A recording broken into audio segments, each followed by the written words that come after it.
in the breeze, slipping through fingers with effortless ease. Mbalamusizzaako bassebo ne bannyabo.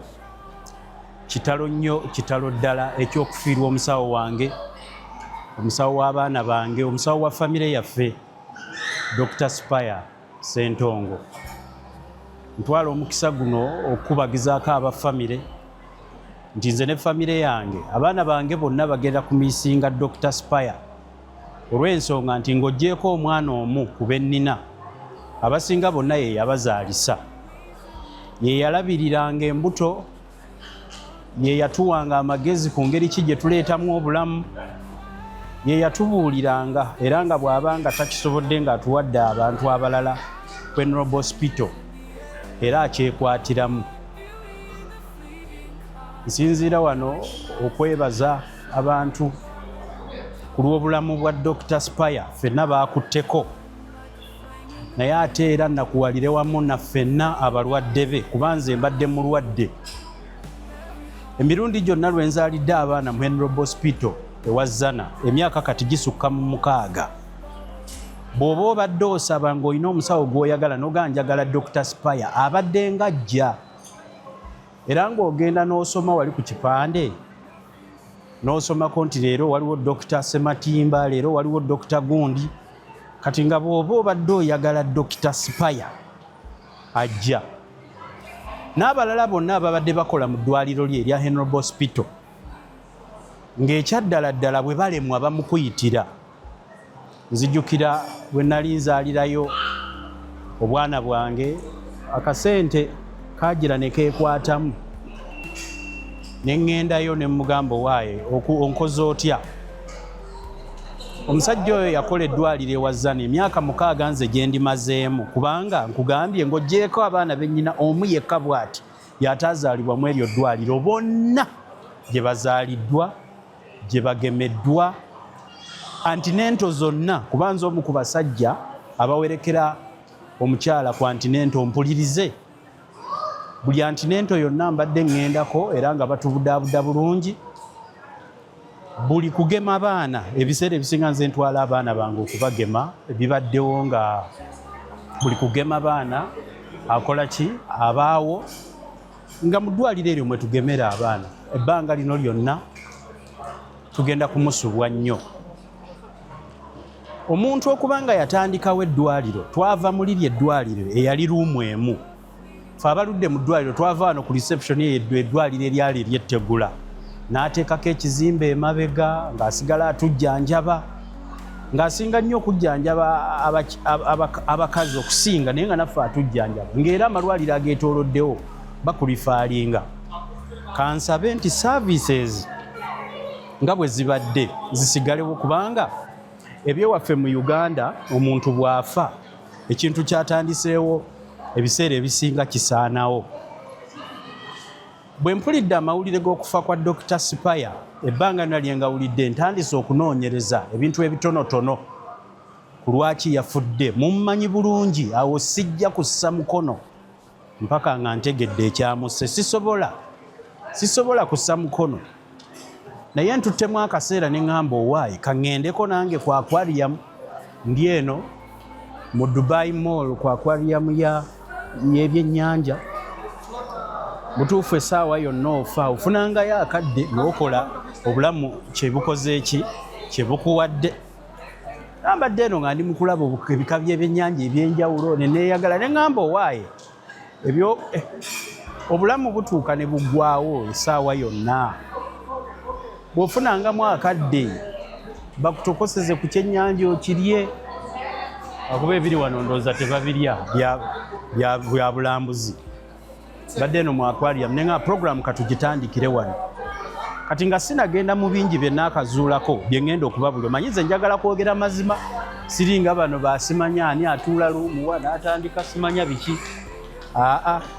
Kati kanneetoololemu katono nfune w'entuula olwo nsobole okujja okubabuulira biki bye nazudde. Kankomewo ate ngenda kubanga mbalaba. Like a flame in the breeze, slipping through fingers with effortless ease.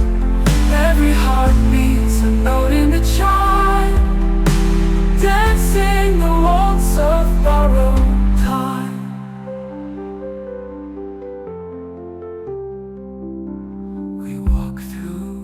a garden where nothing stays. Each bloom wilts but leaves its praise.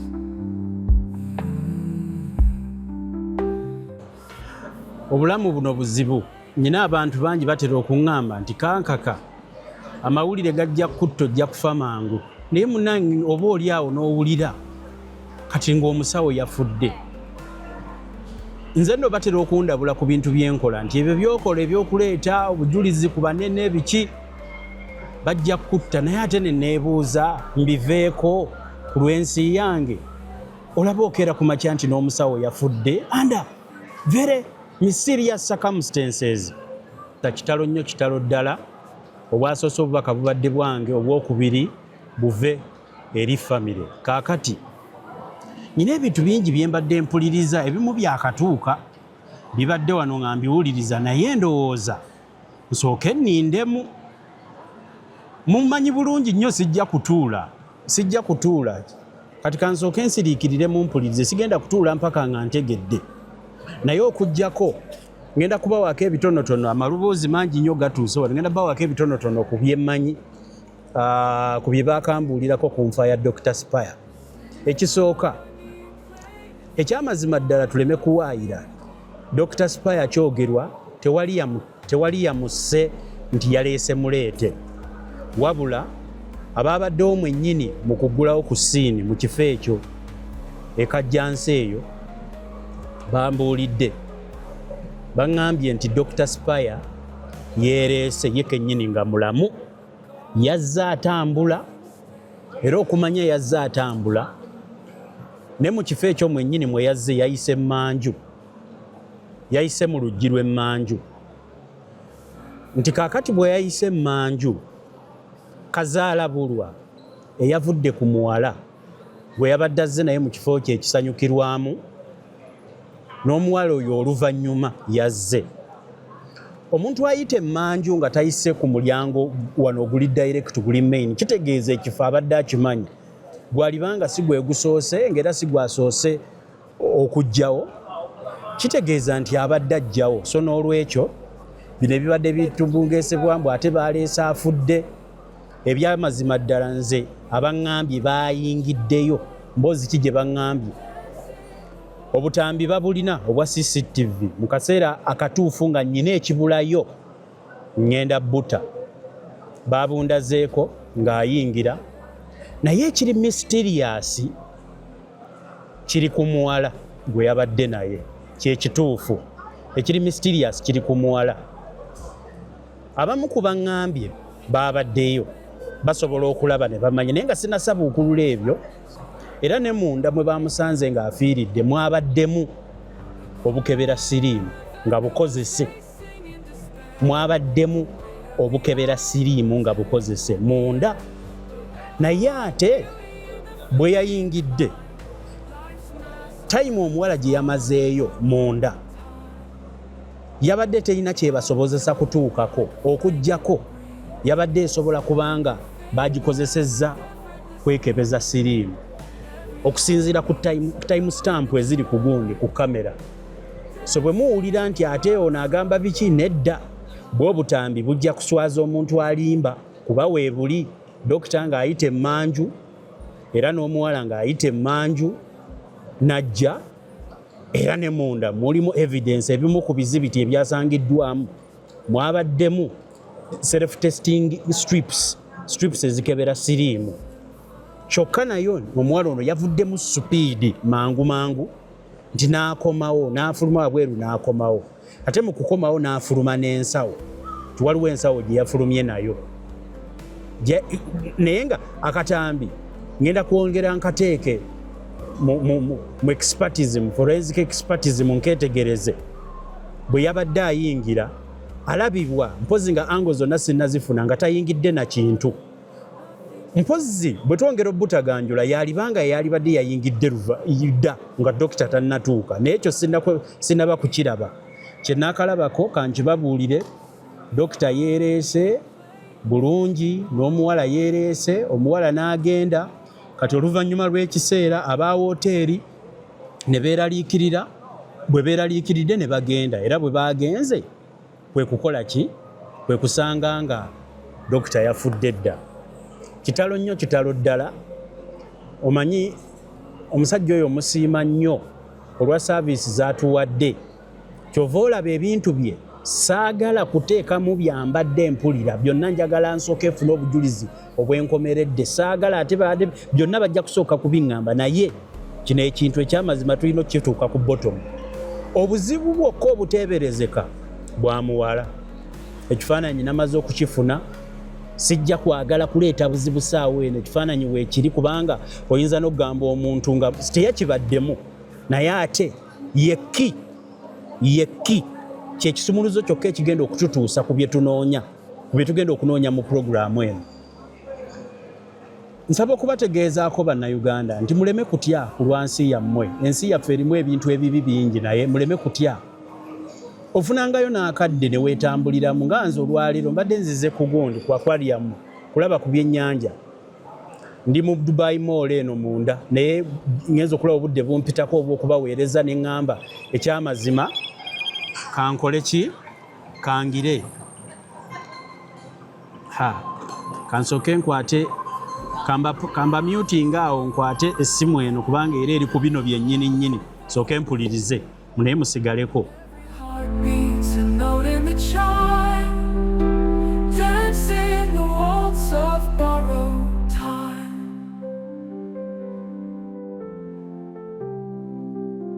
Stars overhead paint a fleeting glow, moments like waves that come and go. The earth still spins, no reason. Binteereko ngenda kubisangako kati, ngenda bisangako. Ekirala kizze. Leero lwakumeka. Leero lwakubiri. We ngenda okutuukira ku lwokuna ngenda kuba nnyina lipooti gye nsobola okubawa ey'amaanyi ku kufa kwa Dr. Spire Kiggundu. Mbadde nkyabagamba. Mujjukira keesi eyali enansana ku kufa kwa director w'essomero ly'e Nansana something college. Eyazukuka ku makya n'afuluma ennyumba ye. Kati bwe yazukuka ku makya n'afuluma ennyumba ye ku makya ssaawa 12, yamiitinga n'omuwala omu Samuweya ku kafa akanywerwamu caayi. N'ayingira Nansana Inn. Bwe yayingira Nansana Inn, circumstances ze zimu ezifiiriddemu Dr. Kiggundu Spire, ze zimu ezaafiiramu director w'essomero. Bwe tulifaalinga ku musango ogwo kambabulire bannayuganda, bwe twagwetegereza omuwala alina bye yateera omusajja mu byokunywa bwe baasooka okunywera kacaayi, era poliisi ebalaba. Kyokka ekyewuunyisa, ono baamusanga eri ng'ogenda okutuuka e Busunju, awo we bookera gonja bagitawo Kigobero, awo mukoona awo ng'okwata ku ky'Ebusunju bayitawo batya maama. Mwolwo olutobazi mwe baamusanga. Omuwala bw'amala okutta omusajja bakonspiringa director w'essomero, ne bakonspiringa n'ow'emmotoka saako n'asikaali, omulambo ne baguzinga ne bagutwala ekiro ne bagusuula. Kati omusajja okuvannyuma lw'okubula ennaku nga 3 bamuzuula ng'ali eyo mu lutobazi. Omuwala yakwatibwa ne banne abalala bakwatibwa, ne ddereeva n'asikaali ne baani.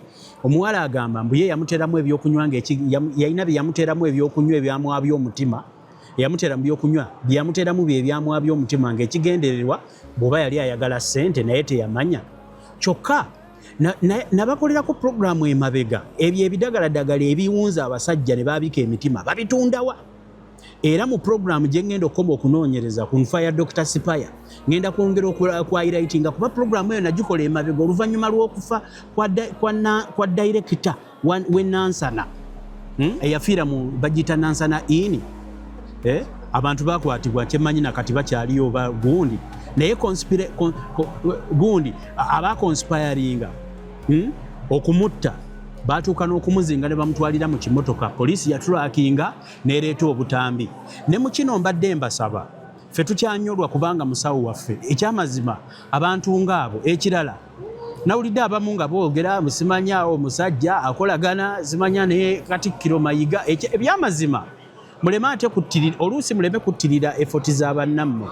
Omusajja oyo fe azimbye akalwaliro ako nga kakyali kalwaliro mpaka kukubeera ogulwaliro.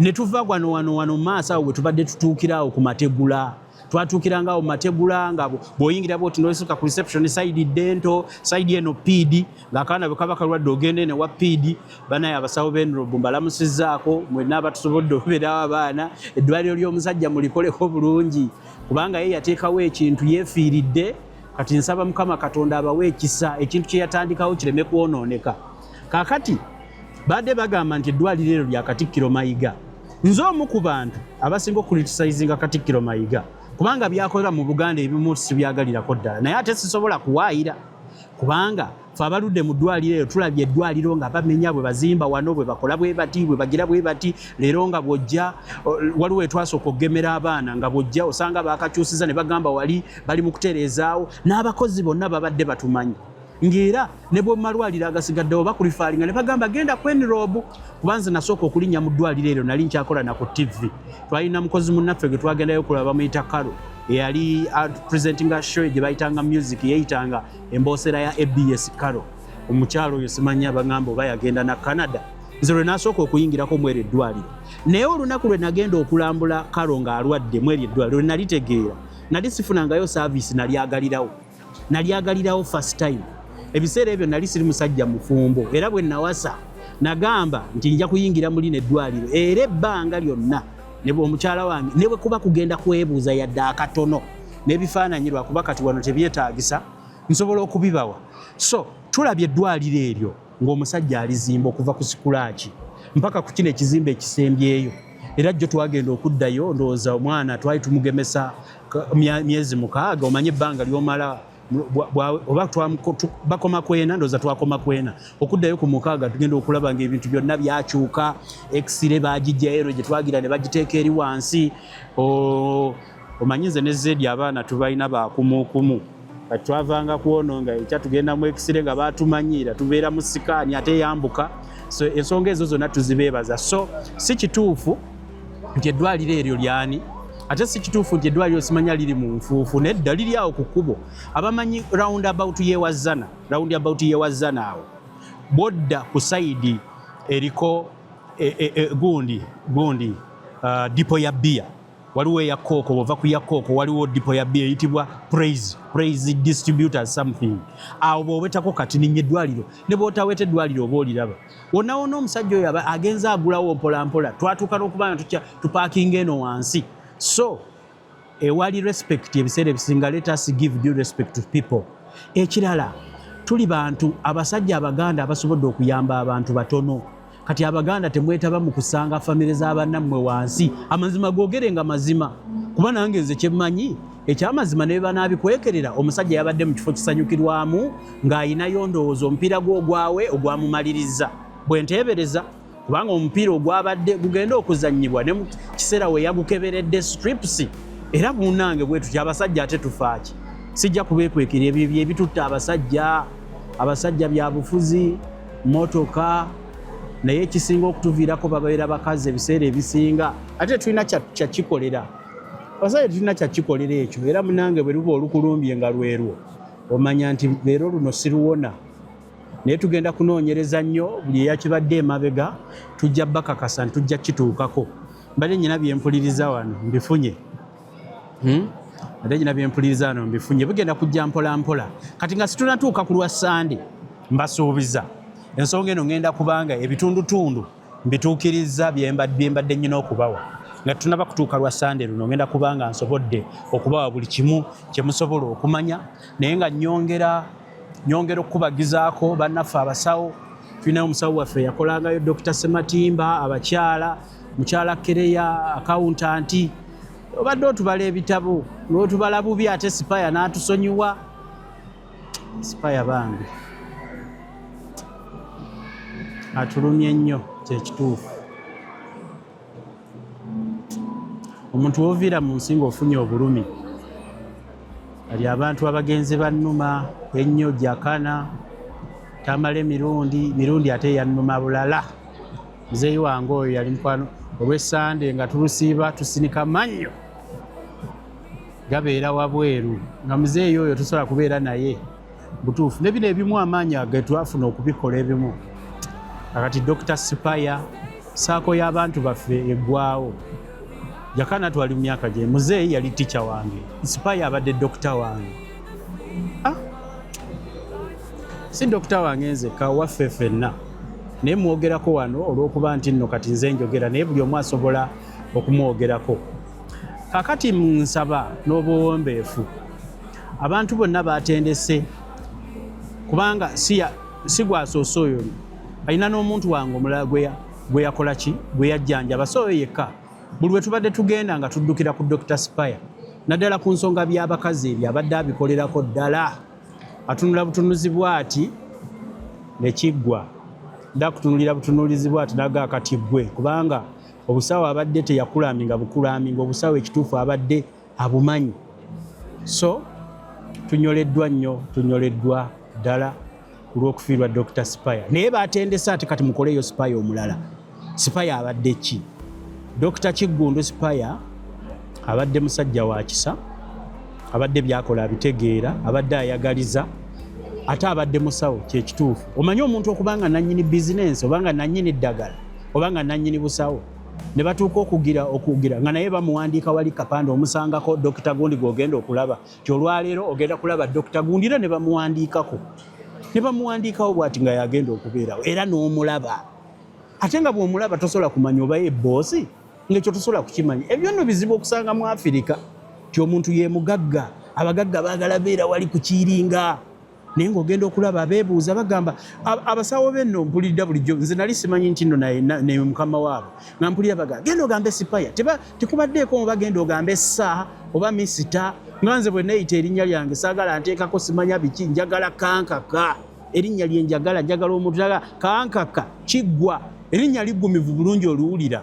So n'olwekyo mbasaba nti eddwaliro ly'omusajja temulisuula nga saavisi bwebaddewo nga liyonjo. Okujjako emabegako awo waliwo abaali batandise tukaluubizamu nga tutandise okomplaininga, naye baali eno mu baana abo kugemagema kukola ki nga byebyo tewali nnyo. Eddwaliro banaye mulisigazeewo nga bwe libadde eddwaliro ddungi, kyagezi zibadde nnungi, muleme kulinnyisa kati bisale, temukaayana bizinensi kugyonoona. Abantu bwe bafa abantu bonoona bizinensi, naye mbadde mbasaba temukaayana bizinensi kugiyuzaayuza. Abaganda abalina ke beekoledde batono.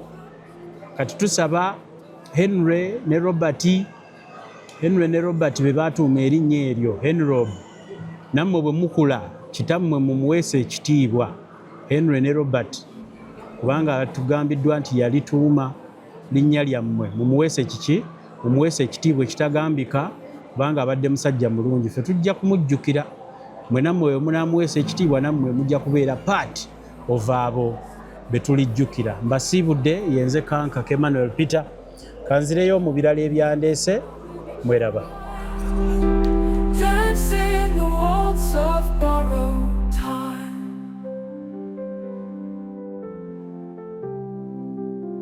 Stars overhead paint a fleeting glow.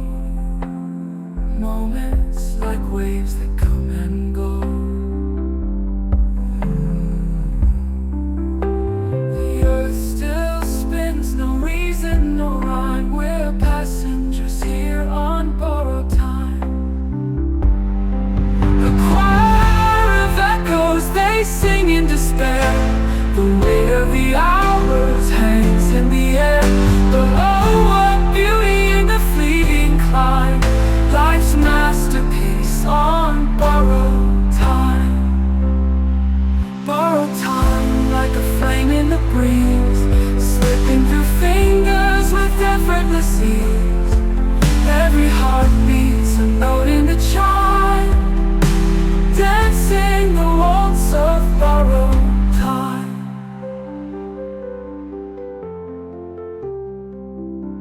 We walk through a garden where nothing stays.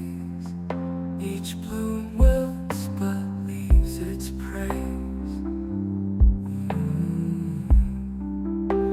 A symphony played in fleeting mind.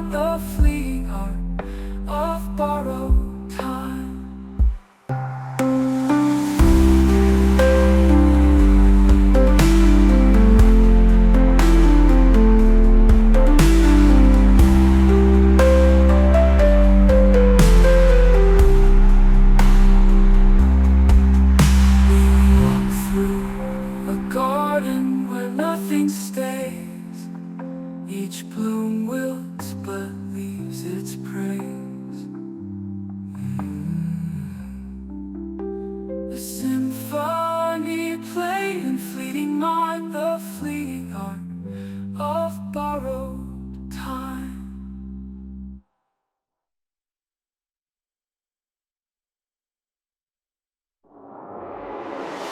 We walk through a garden where nothing stays. Each bloom melts but leaves its praise. A symphony played in fleeting mind, the fleeting art of borrowed time.